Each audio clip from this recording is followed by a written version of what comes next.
Bem, o pastor Eduardo está aqui, ele vai abrir esta campanha e a igreja vai dizer: Pastor Eduardo, seja bem-vindo na casa de Deus. Escute tudo o que Deus tem para falar. Amém? Aplauda ao Senhor.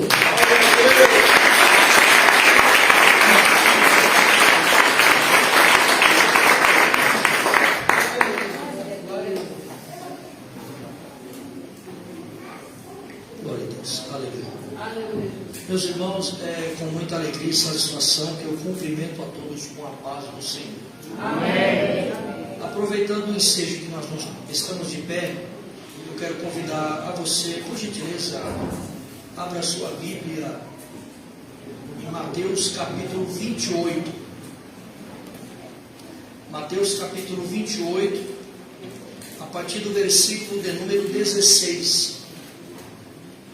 Evangelho de Jesus Cristo, interpretado por Mateus, capítulo 28, a partir do versículo 16.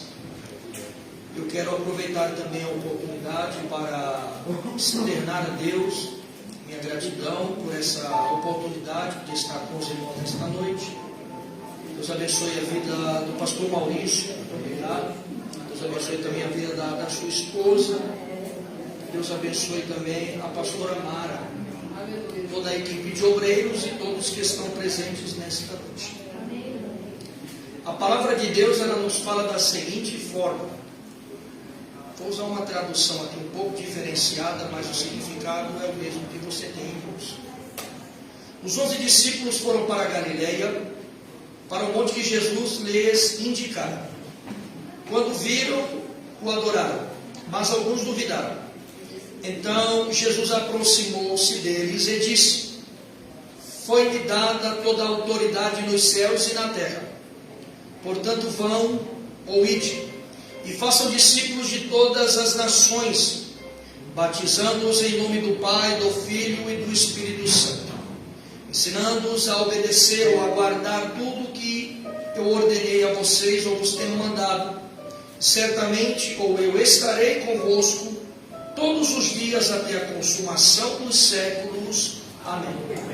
Pode se assentar, por favor. Muito obrigado.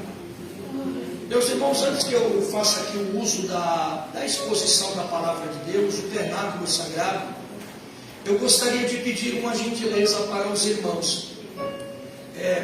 Aqui não é o caso, mas não custa nada a gente lembrar. Nós temos uma forma um pouco peculiar de transmitir a palavra de Deus, e para que os irmãos acompanhem o nosso raciocínio, é necessário que você me preste a sua atenção durante alguns instantes, por favor.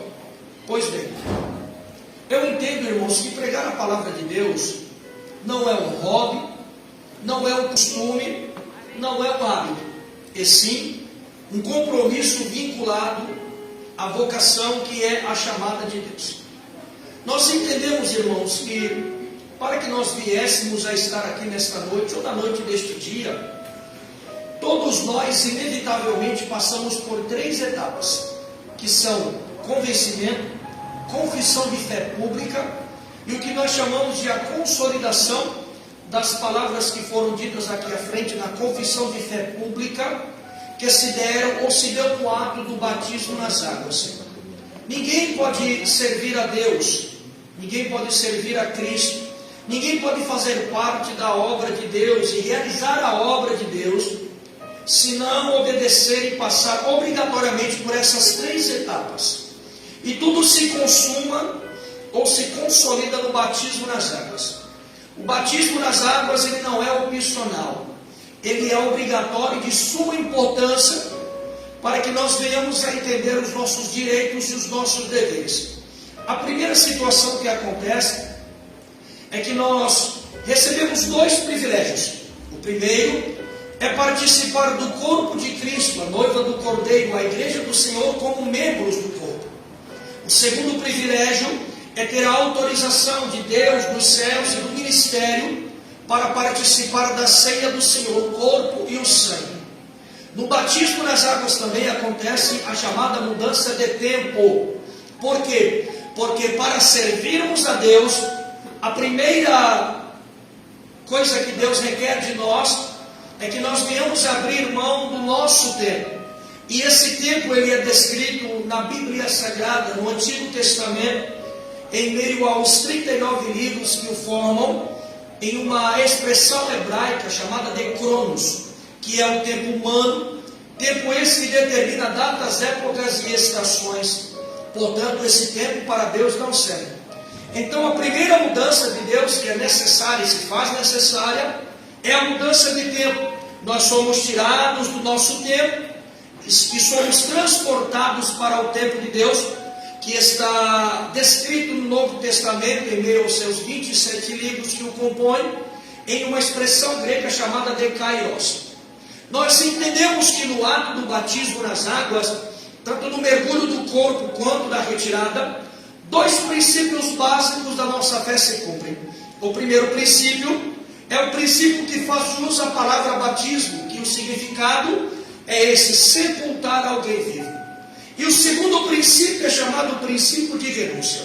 O primeiro princípio, ele se dá no ato do mergulho. O segundo princípio, no ato da retirada do corpo das mesmas águas. O princípio de morte, todos já entendem, que é o sepultamento da velha natureza, a natureza adâmica, que nós nascemos já recebendo ela do nosso primeiro pai terreno chamado de Adão, que não era Adão, mas se transformou em Adão por causa de uma escolha. E o segundo princípio, que é o princípio da renúncia, é aquele quando nós entendemos que para servir a Deus, nós temos que abrir mão da nossa própria vida, da nossa própria existência, por fim do livre-arbítrio. E quando nós somos mergulhados e o corpo é retirado, se cumpre este segundo princípio, que para que eu seja bem claro e direto, e você entenda o que eu quero dizer, eu vou me utilizar de dois textos da palavra de Deus. O primeiro texto está em Gálatas capítulo 2, versículo 18 ou 20. Depende da tradução que você tem, que diz assim: já estou crucificado com Cristo, já não vivo mais eu, mas Cristo vive em mim. O que isso quer dizer? É que neste momento você abriu mão da sua própria existência e você transferiu o controle dela totalmente para Cristo. E como resultado, o resultante disso, entra em o segundo texto, que é, ou está em 2 Coríntios capítulo 5, versículo 17, que diz assim: se alguém está em Cristo Jesus, nova criatura é. As coisas velhas são passadas, que tudo se fez novo. Irmãos, eu tenho 50 anos, sou cristão há 22 e pregador itinerante há 15 anos. E eu entendo hoje, irmãos, que, primeiro, nós temos uma lei aqui no nosso país que está pautada em uma Constituição. A Constituição de um total de 7, porque o nosso país... Abaixa um pouquinho só por nesse tempo. Nós entendemos, irmãos, que o nosso país ele já teve 7 constituições e nós estamos na 7ª, que foi promulgada no dia 5 de outubro de 1988. A nossa Constituição ela possui 250 artigos e aproximadamente 128 emendas constitucionais. Nós entendemos que aquele que quer praticar, aquele que quer exercer o ramo do direito, ele tem que ser uma pessoa fria, porque a nossa lei ela é fria.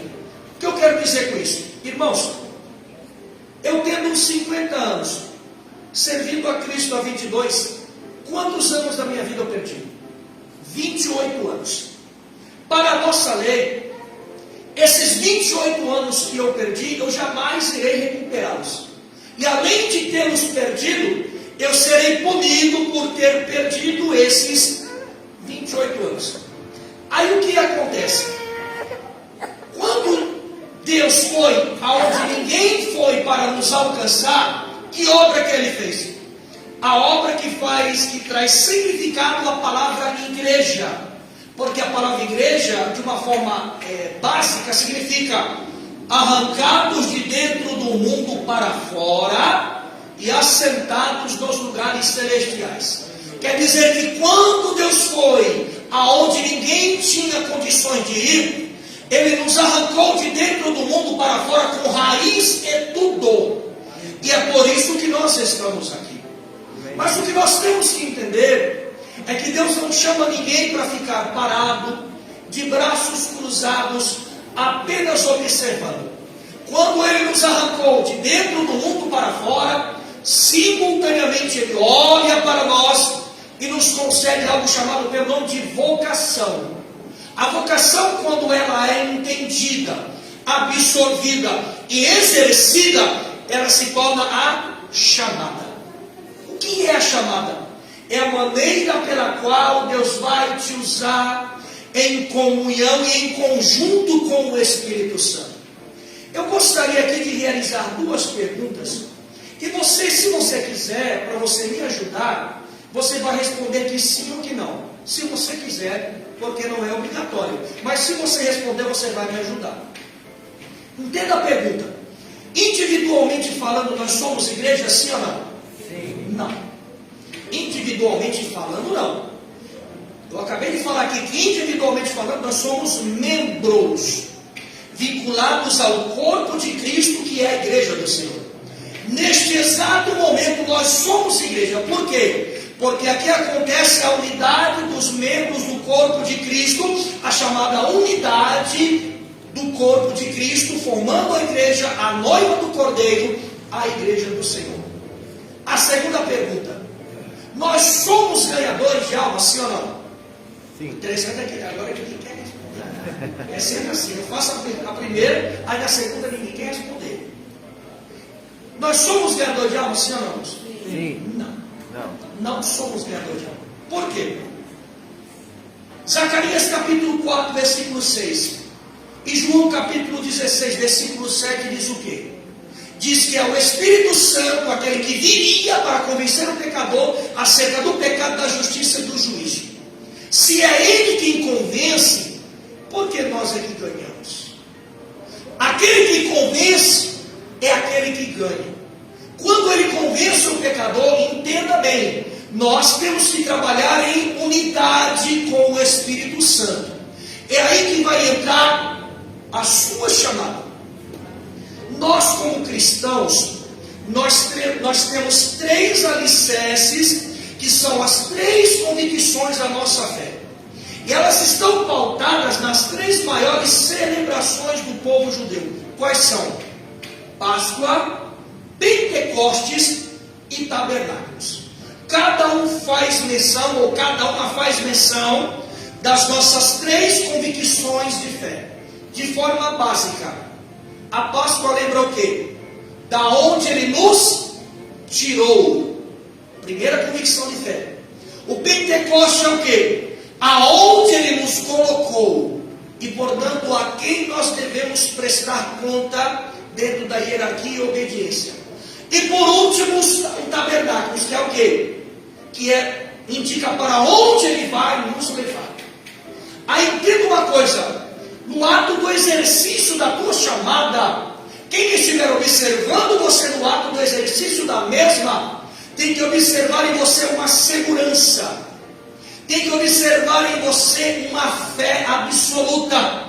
E quando Ele olhar para você no ato do exercício da sua chamada, Ele tem que identificar em você isso aqui, ó.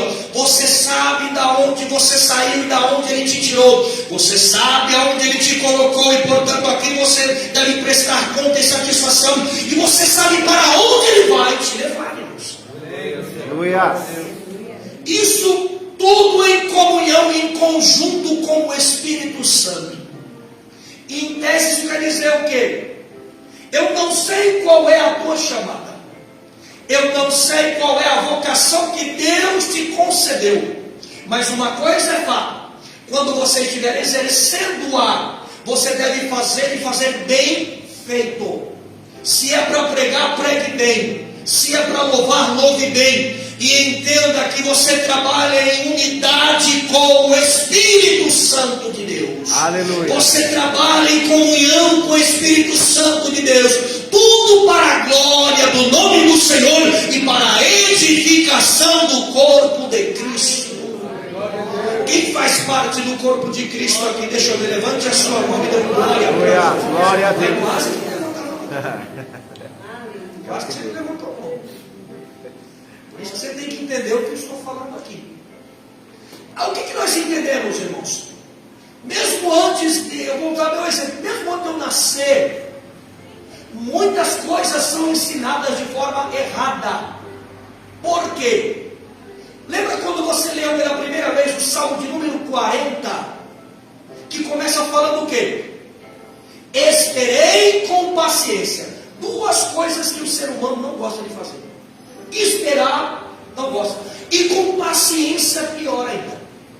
Mas vamos entender aqui uma lição que o salmista está nos transmitindo.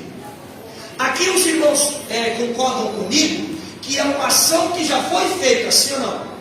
Já foi consumada, já foi realizada, já foi estabelecida. E o que ele aprendeu ali? Esperar com paciência no Senhor. Olhando assim parece até uma coisa fácil, né?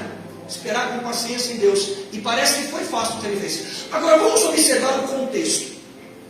Quando nós vamos examinar a palavra, sempre que você for examinar a palavra, que é uma recomendação de um conselho meu, sempre que você for examinar a palavra, você tem que separar sempre uma palavra-chave. A palavra-chave, ela vai estar vinculada a um contexto que você vai entender o que você está lendo. Qual é a palavra-chave aqui do Salmo 40? Charco de lodo. O charco de lodo é algo que não cheira bem. O charco de lodo é algo que tira a ação. Por quê? Porque ele escorrega, é escorregadio. E o contexto aqui no Salmo 40 diz que ele estava com os pés mergulhados em um charco de lodo. Ou seja, então ele estava passando por um processo, ele estava vivenciando um processo. E aqui ele aprendeu com Deus que existem certos momentos da nossa vida que o nosso recurso, o nosso conhecimento, a nossa estrutura, nada disso vai modificar a situação do processo. Se Deus não intervir em determinadas situações, nós não iríamos sobreviver. Nós não iríamos prosseguir adiante. Imagine você, o processo do salmista, no Salmo 40, muita reação, muita ação, muita intensidade, mas sem produzir resultado. Vou te dar um exemplo. O que é isso aqui que eu estou segurando na minha mão? O que é isso aqui? Microfone. O que é? Microfone. É o microfone? Não, isso aqui não é o microfone. Isso aqui é um captador de som que vai captar o som da minha voz e vai distribuir essas caixas. Por quê? Quando se faz uma pergunta para você, a pessoa não quer saber o que é, mas é para que serve. Porque todo mundo sabe que isso aqui é um microfone. Agora, a utilidade dela é o que faz a diferença, irmãos. Quando as pessoas olham para mim, para você, eles não estão preocupados se nós somos cristãos, não estão preocupados se nós fazemos parte de uma igreja, não. Eles estão preocupados é o que nós vamos produzir. Qual é o resultado de estarmos aqui reunidos? Porque uma coisa é certa, nós não estamos aqui à toa, não estamos aqui em vão, não estamos aqui apenas por estar ou para participar de uma campanha, não. Nós estamos aqui porque Deus vai produzir resultado na sua vida. Aleluia. Deus te trouxe aqui porque Ele tem propósitos a serem estabelecidos e realizados na sua vida. Deus tem propósito da tua vida aqui nesta noite. Deus tem propósito de você querer estar em outro lugar, mas você no final das contas você está aqui. Deus tem um propósito grande para a tua vida aqui nesta noite. Glória a Deus. Se você puder, diga para quem está próximo de você: Deus tem propósito da sua vida aqui nesta noite. Deus tem propósito da sua vida aqui neste lugar nesta noite. Creio. Aleluia. O salmista teve que entender e aprender que existem certos momentos da nossa vida que, se não for a ação de Deus, nós jamais iremos sair do processo. Aquele que ouviu no processo foi o mesmo que teve que ver após o processo. Aquele que o viu naquela situação contraditória foi o mesmo que o viu depois que Deus deu a vitória. Porque é assim que Deus faz. Deus, ele não quer o mal de ninguém, ele não quer exterminar, ele não quer matar ninguém, mas ele quer que preserve-se a vida, ele quer que a vida seja preservada. Por quê? Porque o maior objetivo de Deus aqui é salvação de almas. Aleluia. E você será esta ferramenta, instrumento que Deus vai utilizar em comunhão e em unidade com o Espírito Santo para que as almas sejam alcançadas. É por isso que você deve entender a importância da sua vida aqui no nosso meio. É por isso que você tem que entender a importância, irmãos. A nossa vida, ela é feita de escolhas, sim ou não? Vou te dar um exemplo. Você sabia que o tempo não existiu sempre? O tempo foi criado. Quando foi criado o tempo? Gênesis capítulo 3, versículo 20. Após a rebelião e a desobediência de homem e mulher que se tornaram Adão e Eva. O que aconteceu? Quando Deus cria homem e mulher, Ele deu a eles o quê? Autonomia para sujeitar tudo que existia. Porém havia um limite. Sim ou não? Vou ser mais claro. No nosso país aqui existe algo chamado pelo nome de norma jurídica, que é a lei. Para que ela serve? Um limite para nós que nos é imposto, para que nós não venhamos a perder o direito de viver em sociedade. Quando alguém descumpre a norma jurídica, a lei comete o quê? Um crime. Definição de crime: fato típico, antijurídico e culpável. Em tese, a pena máxima aqui no nosso país é o quê? 30 anos de reclusão. Reclusão é diferente de prisão. Prisão é uma coisa, reclusão é outra. Qual a diferença de um para outro? Na reclusão não há habeas corpus. Na prisão ainda tem-se o direito do habeas corpus, que é libere o corpo. Agora na reclusão não, vai ter que cumprir a pena e o período que foi estabelecido. Aí o que nós entendemos? Quando Deus cria homem e mulher, Ele deu um limite. E o limite era o quê? No centro do jardim do Éden tinha uma árvore, e o fruto dela era proibido. Por quê? Porque em tese o fruto dava a ciência do quê? Do bem e do mal. Aí quando eles desobedeceram a Deus, o que Deus teve que fazer? A primeira coisa, Deus cria o tempo e tira os dois da eternidade, porque os dois eram eternos, mas pela desobediência perderam o direito da eternidade. Então Deus os tira da eternidade e coloca no tempo. Eles recebem os nomes que todos nós conhecemos, Adão e Eva. Por quê? Porque o nome identifica a pessoa. Quando você ouve o nome de uma determinada pessoa, você pode não conhecer a pessoa, mas a conduta dela, o que ela representa, você vai lembrar, sim ou não? É fato. O nome da pessoa fala acerca das características da pessoa. Quem ela é, filho de quem, onde mora, com quem é casado, o que faz, o que não fez, o que deixou de fazer. Por quê? O nome identifica a pessoa. Aí o que aconteceu? Tiveram perdas, e a primeira foi a maior de todas, ou uma das maiores, que foi a eternidade.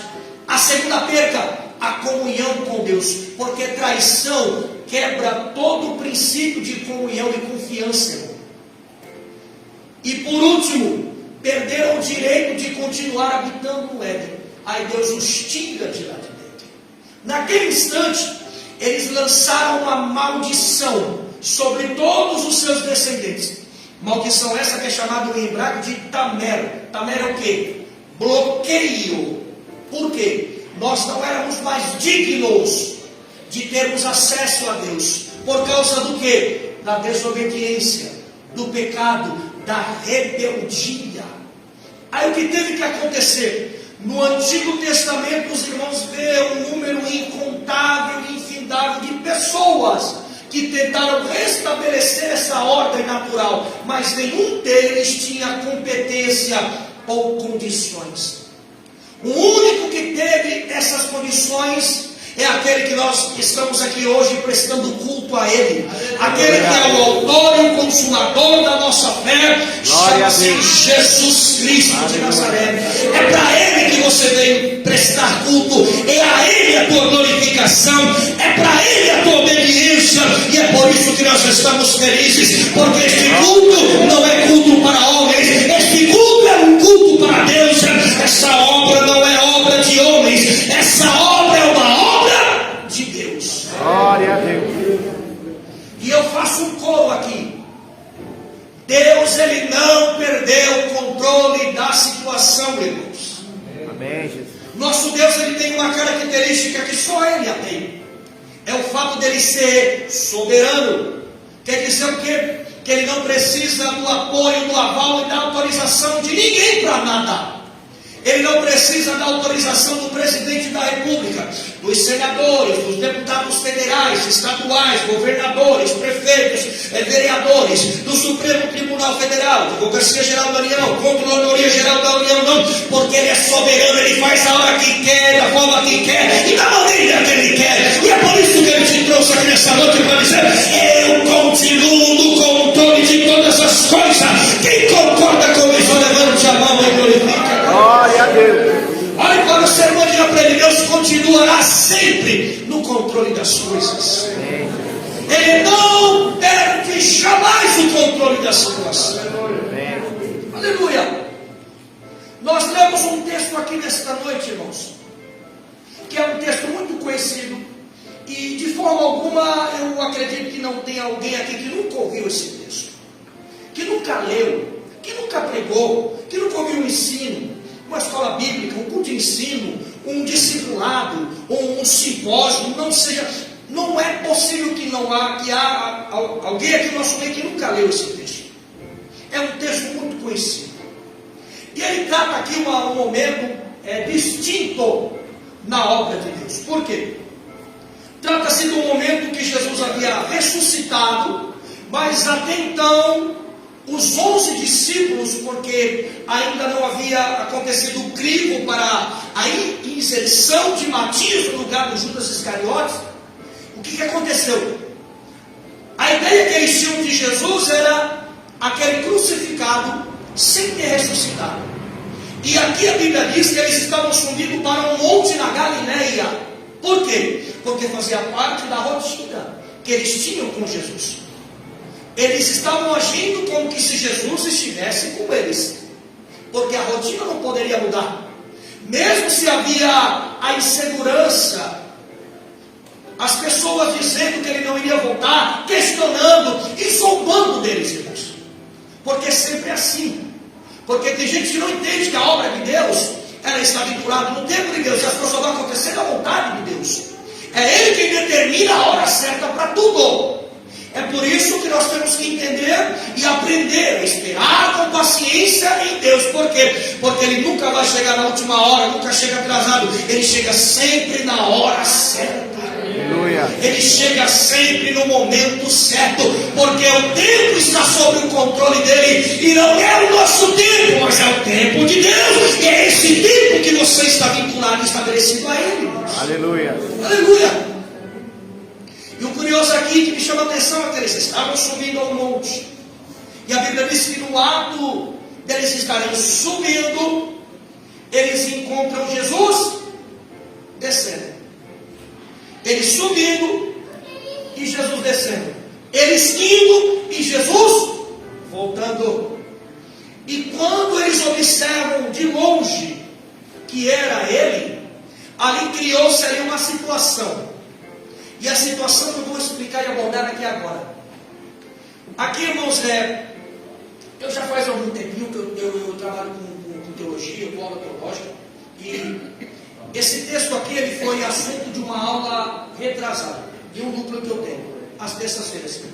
E o pastor da igreja, ele suscitou uma questão e falou para mim assim, muitos dizem e falam que nessa situação aqui não estavam apenas os 11, tinha muita gente. Aí você vai entender que até poderia ter muita gente, mas a palavra de Jesus não é para qualquer um. O que nós entendemos aqui? Primeiro, vamos entender por etapas. Vamos entender uma coisa por vez.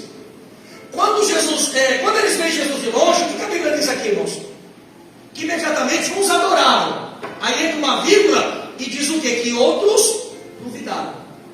Jesus vindo de longe, e Jesus, irmão, ele identifica tudo. Nada fica encoberto a ele. Ninguém engana Jesus. Aí o que acontece? Jesus olha de longe e já observa que ali havia uma rachadura, que não é determinada quantos eram a favor e quantos eram contra. Quantos adoraram e quantos duvidaram. Não. A Bíblia só diz que uns adoraram e outros, porém, duvidaram. Aí o que Jesus faz? Quando ele se aproxima deles, ele fala o quê? Ele não aponta o erro, nem a divisão, nem a rachadura. Ele transmite segurança para o grupo. E diz o quê? É-me dado todo o poder nos céus e na terra, para unificar aquele grupo que estava dividido. E aí entra o que importa para nós. Ele identifica a origem do fato dele estar ali, ressuscitado, porque é esse Cristo que nós devemos adorar, Jesus Cristo, e esse ressuscitado, que venceu a morte, venceu o inferno, venceu o pecado, venceu o diabo e venceu os demônios. E é por isso que você está aqui hoje. E essa palavra de ânimo, de renovação e de refrigério para a tua alma, que Ele manda transmitir para você nesta noite. Você não serve um Jesus que está preso em uma cruz de madeira. Você serve um Jesus que ressuscitou no terceiro dia e está aqui no nosso meio nesta noite. Aleluia. Após Jesus transmitir ânimo e conforto, ele já começa a delegar responsabilidades. E ele começa a dizer o quê? Portanto, ele diz o quê? Ide ou vão. Agora aqui vai entrar a resposta, porque não era para qualquer um. O ide aqui significa o quê? Ou vão, ou ir. Quando Jesus fala, ele está dizendo o quê? Agora vocês podem ir, porque vocês já estão preparados. Poderia ser que poderia até ter mais pessoas lá, mas a palavra dele era para os 11. É para quem anda com ele, é para quem obedece ele, é para quem é discipulado por ele. Não é para aqueles que estão apenas do lado de fora observando, não. É para quem está dentro, não é para quem está fora. A palavra é para quem está dentro. E quando ele fala isso, ele diz o quê? Vocês podem ir agora, porque vocês estão prontos e preparados para realizar esta obra, que vocês vão dar continuidade, que eu iniciei ela. E qual foi a recomendação de Jesus? Já que nós já entendemos que eles estavam prontos e preparados para dar continuidade à obra, ele diz o quê? Portanto, ide por onde? Por todo o mundo, sem limite. Fazendo o quê, irmãos? Porque muitas das vezes a gente fala, vamos fazer algo, mas a pessoa não sabe nem o que vai fazer. Fala, vai, mas vai para fazer o quê? Para falar o quê? Para ir para onde? Para alcançar quem? Tem que ter um período de preparo. É isso que Jesus está falando nesta palavra. E o tema desta campanha tem uma palavra-chave. A palavra-chave é essa. É que Jesus, ele responde muito além daquilo que pedimos ou pensamos. Tudo vinculado ao seu poder. Aleluia. Tudo vinculado ao seu poder, irmãos. Jesus não quer e jamais permitirá que um servo seu seja envergonhado. É por isso que nós temos que entender que Ele quer preparar-nos, capacitar-nos, aperfeiçoar da envergadura, blindagem e revestimento para realizar a obra. Aleluia. Quem aqui nunca leu o Salmo 91 e o verso 7? Que diz o quê? 1000 cairão ao teu lado, 10.000 à tua direita, mas tu não serás atingido. Sim ou não? Sim. Vamos entender a que se refere esse salmo. O que é o salmo? Originalmente se fala Sefer Tehillim mismo. Sefer, livro, Tehillim, livros cantando em períodos distintos, mismo, sempre em movimento. Aí o que o livro dos Salmos aqui está nos recomendando? Aqui fala de um período apontando diretamente para Cristo. Só que era um período que antecedeu os seus 30 anos, que é o período pelo qual ele iniciou a obra pela qual ele foi enviado, sim ou não? Por que Jesus só iniciou a obra com 30 anos? Não foi com 28, com 27, com 25, ou com 32, não. Por quê? Por que com 30 anos? Vamos entender o que a Bíblia fala? A nossa Constituição aqui é a Constituição de 88, sim ou não? Acabei de falar. Qual é a Constituição do judeu? É chamado de de 613 preceitos da lei mosaica.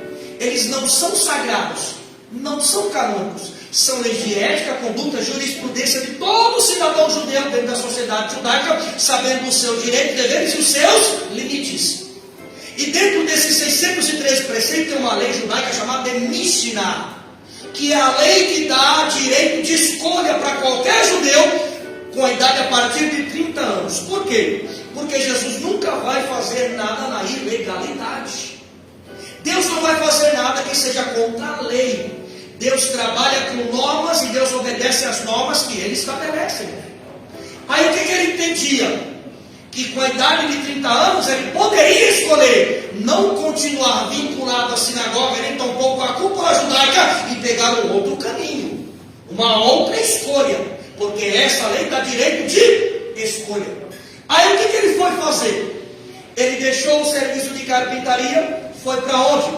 Para as margens do Rio Jordão, se apresentou para o seu primo João Batista, que era filho do sacerdote Zacarias, sua mãe chamava-se Isabel. Ele foi batizado nas águas. Por quê? Jesus precisava ser batizado, não, sim ou não? Não. Mas o que ele veio deixar? O exemplo que nós devemos seguir. E nós sabemos que todos aqueles que querem ter legalidade na vida espiritual, a primeira coisa que tem que fazer é ser batizado. Aleluia. Se não for batizado, a vida espiritual está na ilegalidade. Em suma, quer dizer que você não existe espiritualmente para Deus. Você está ali, mas você não existe. Por quê? Porque você não se decidiu. Você não tomou uma escolha. Não escolheu um caminho. Não escolheu um lado. Aí o que Jesus fez após ser batizado? Ele foi conduzido para o deserto. Ficou quanto tempo lá? 40 dias. Após os 40 dias, você pensa que ele saiu? Não saiu não. O diabo se apresentou diante dele e o tentou 3 vezes. Corpo, alma e espírito, a tricotomia humana.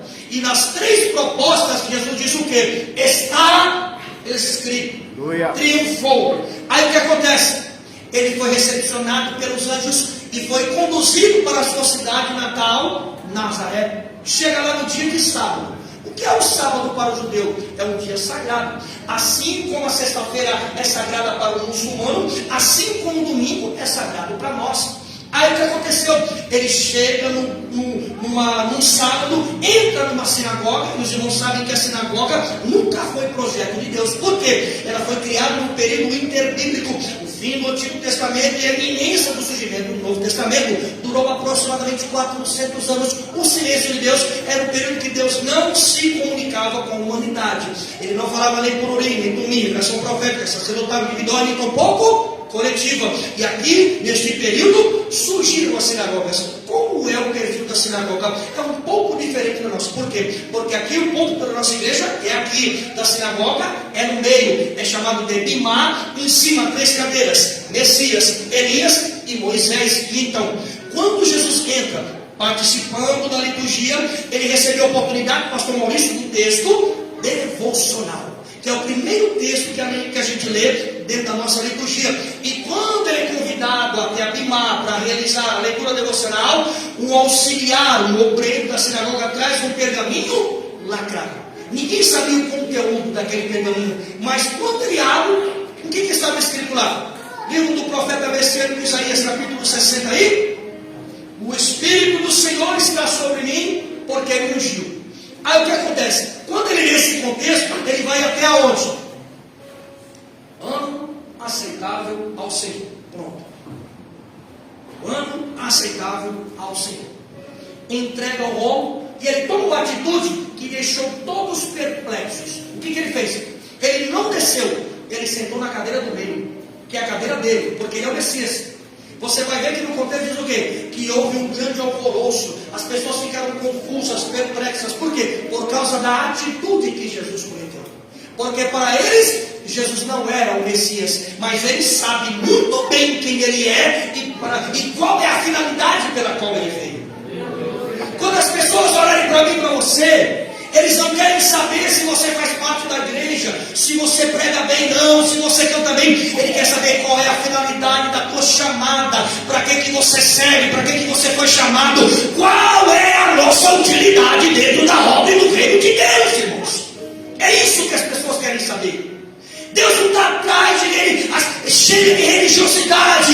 religiosidade afasta as pessoas de Deus. As pessoas têm que ser mais espirituais, entender que o que importa mais para Deus é a salvação de uma alma. Deus te trouxe aqui para você entender. Ele se preocupa com as almas. É a alma que Deus quer. É a alma que Ele quer alcançar. É a alma que Ele quer resgatar do inferno e colocar aqui nas regiões celestiais. Jesus então toma uma atitude que deixa todos perplexos. E de repente Ele se levanta, olha para eles e diz o quê? Hoje se cumpriu esse texto em vossas vidas. E o que acontece? Eu estou falando isso aqui, irmão, porque tem gente que pensa que ser crente é fácil. Tem gente que quer viver aquela vida cristã em que nada de diferente acontece. Irmão, ser cristão, fazer parte da igreja é entender que o embate é diário, o confronto é diário. Aqui Jesus deixou um exemplo logo no começo de tudo. Eles pegam Jesus, tentam levar ele ao pináculo de um monte, precipitar ele abaixo, mas ele saiu milagrosamente no meio de todos e ninguém colocou a mão nele. Por quê? Lembra do Salmo 91, verso 7? 1000 cairão ao teu lado, 10.000 à tua direita, mas tu não serás atingido. Quando acontece isso? Quando você está pronto no tempo de Deus, preparado por Deus, capacitado por Deus, aperfeiçoado por Deus, você tem unção de Deus, você tem graça, autoridade e ousadia, você está blindado e revestido por Deus, e não tem diabo, não tem demônio, não tem inferno, não tem sabalado, não tem gessé, não tem tobia, não tem golinho, não tem muralha, não tem nada que atrapalhe o avanço dessa obra, porque você está cheio da presença de Deus, e é para isso que eu vim aqui nessa noite, para profetizar que você vai sair cheio da presença de Deus. Receba a presença de Deus aí, receba o poder de Deus sobre a sua vida. Muitos querem servir a Deus, mas não sabem nem qual é a história da igreja. Você vai falar, foi Atos capítulo 2, versículo 42 ao 47. Foi também, mas eu estou falando aqui nesse contexto. Quando foi que a igreja surgiu? Vamos entender por etapas. Deus sempre vai intervir na história para mostrar que Ele não perdeu o controle. E como começou essa obra aqui? Ano de 1517, século XVI. Deus levantou um monge alemão chamado pelo nome de Martinho Lutero, que se desvinculou da igreja católica por causa de algo chamado pelo nome de indulgências. O que era indulgência? Era um pensamento religioso e até mesmo filosófico que era pregado na época de Lutero pelos religiosos do clérigo da época, que diziam o quê? Que tinha um poder de oração tão grande que eles tinham capacidade de tirar as almas do inferno que morreram sem Cristo, tirar elas, arrebatá-las do inferno, colocar no purgatório, passar um período lá depois do purgatório e ficar ao lado de Cristo. Aí Martinho Lutero, como era um bom conhecedor de Bíblia, ele falou que isso nada mais é do que uma heresia. Irmãos, o que não falta hoje em dia é heresia. Tem gente no nosso meio dizendo que é pregador, mas não é pregador, coisa não, só está pregando heresia. Hoje em dia o que não falta nessa igreja é o tal do coach. O que é o coach, irmão? O coach dentro do nosso contexto é o princípio dele é diabólico. Por quê? Tem muito coach pregando aí, você não para analisar e avaliar o conteúdo que eles estão pregando. Se você sentar um pouquinho e escutar para analisar o que eles estão pregando, o que é? Quem aqui nunca ouviu falar da igreja de Jesus Cristo dos santos dos últimos dias, que é conhecido pelo nome de Mormons? Qual é a tese e a base doutrinária deles? Como nós somos, Deus foi. Como Deus é, nós seremos. Analise um pouquinho, qual é a mensagem dos coaches na igreja? É o quê? Você vai chegar, você vai ser, você vai subir, você vai vencer. É o quê? Ele quer colocar divindade sobre a nossa vida. E a única divindade que tem aqui chama-se Jesus Cristo. Aleluia. Não tem outra divindade aqui a não ser Ele, irmãos. E Deus sempre vai intervir na história para mostrar que Ele tem o controle. Lembra dos dois contemporâneos de Lutero, João Calvino e Jacob Arminius, que defendiam duas teses? O João Calvino defendia o que? O racionalismo. A ideia de que todo ser humano já nasceria naturalmente com a tendência de servir a Cristo. Ao que Jacob Arminius defendia? O empirismo. A ideia de que servir a Cristo é uma questão de escolha. E como demonstração, ele foi o primeiro a usar esse exemplo, irmão. Ele deu o exemplo que todos nós já seríamos semelhante a uma lousa em branco. A história deveria ser escrita por nós através das nossas escolhas. Por quê? Hebreus 9, 27 diz o quê? Que é lícito a todo ser vivo morrer uma única vez. Depois disso segue-se o juízo. Para a condenação eterna ou para a vida eterna. O que isso quer dizer? Isso está vinculado Mateus capítulo 7, versículo 13 e 14. A parábola que nos trativa das duas portas, dois caminhos, porta larga, porta estreita, caminho largo, caminho estreito. Duas vertentes da eternidade. Qual eternidade você quer para a sua vida? A larga é o quê? A eternidade do inferno. A estreita é o quê? A eternidade ao lado do nosso Deus. Então isso quer dizer o quê? Que a eternidade que nós queremos galgar para a nossa vida depende das escolhas que nós fazemos no tempo. E o que é o tempo para nós? Limite da vida. Acabou o tempo, acabou a vida, acabou a vida, acabou o tempo. Passado, presente e futuro. O futuro é a eternidade. O que nós entendemos? Para mim começar a concluir agora, que o tempo já foi. Nós entendemos, irmãos, que Deus sempre vai intervir na história para mostrar que Ele não perdeu o controle. O que Ele fez? No ano de 1906, Ele levanta um pastor chamado pelo nome de John William Seymour, com um chamado avivamento da Rua Azusa, que durou até o ano de 1917. No meio deste período, Ele mandou aqui para o nosso continente 3 missionários. Como foi? Muitos falam de 2, mas na verdade foram 3. Daniel Berry, Gunnar Ville e o terceiro chamado Luiz Francesconi.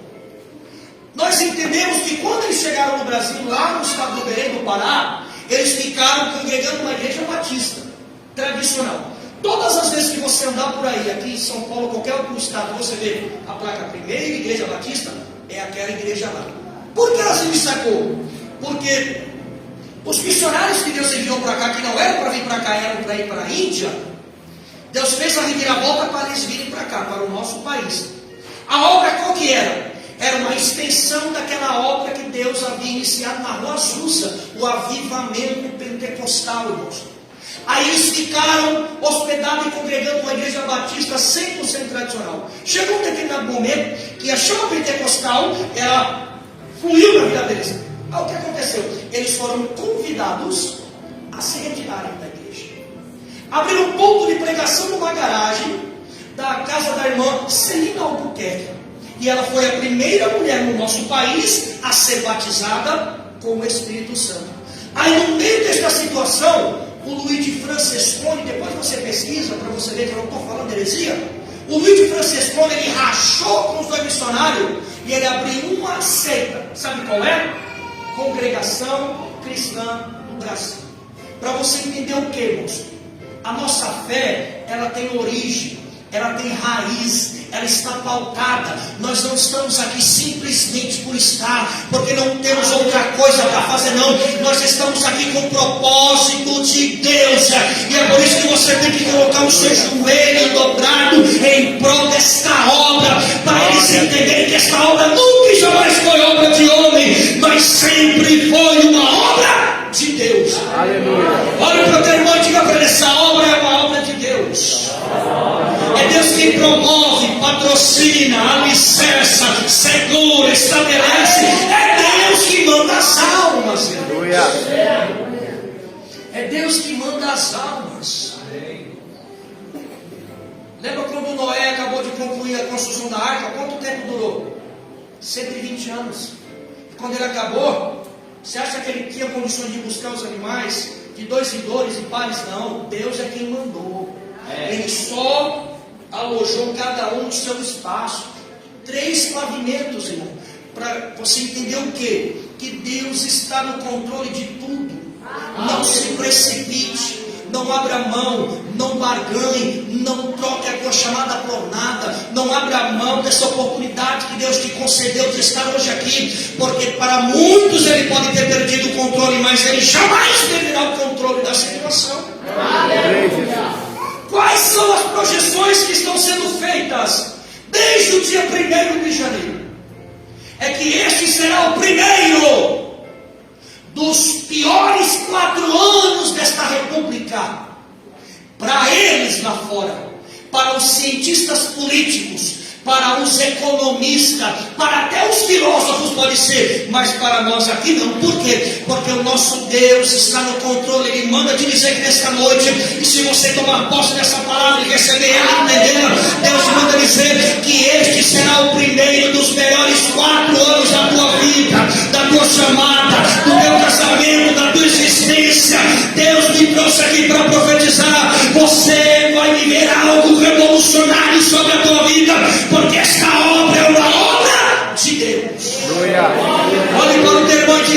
esse será o primeiro dos melhores 4 anos da tua vida, da tua existência, da tua chamada, do teu casamento, do teu relacionamento, do teu trabalho, da tua faculdade, da tua existência, porque Deus está no controle de tudo.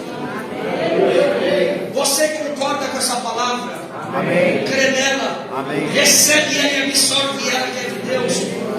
Então você vai demonstrar agora o resultado. De que forma? Você vai entregar a Deus agora